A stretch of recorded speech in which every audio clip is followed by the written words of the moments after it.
Në Vlorë, shpopullimi i popullsisë vazhdon vitet e fundit me përmasa të frikshme, ku pavarësisht masave, premtimeve, reformave të shumta, ndryshimeve të legjislacionit, rritjes së pagave, ky fenomen nuk po ndalet. Largimet masive të popullsisë po prekin çdo fushë të jetës, çdo sektor e tipologji biznesi, por për masat më drastike, ndoshta më të dhimbshme të vitet e fundit, ndihen tek shkollat.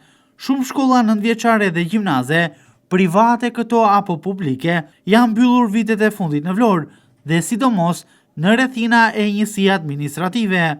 Por me sa duket, vazhdimi i këtij fenomeni të bën të mendosh që shumë të tjera shkolla, private apo publike, do të mbyllen në vazhdimsi, sa më tepër që vitet kalojnë.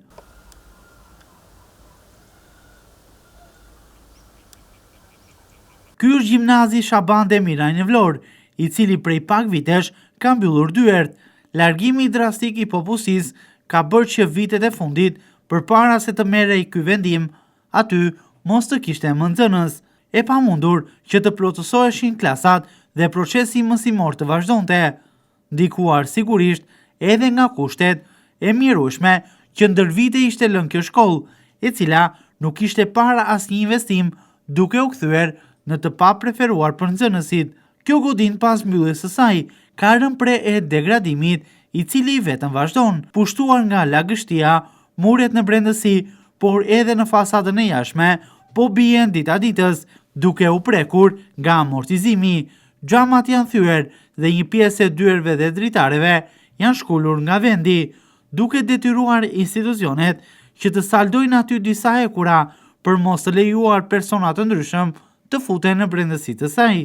Territori përreth po zaptohet gjithmonë dhe më tepër nga barishte dhe shkuret e shumta, teksa në brendësi të tij vazhdojnë të qëndrojnë të grumbulluara mbetje të shumta inerte.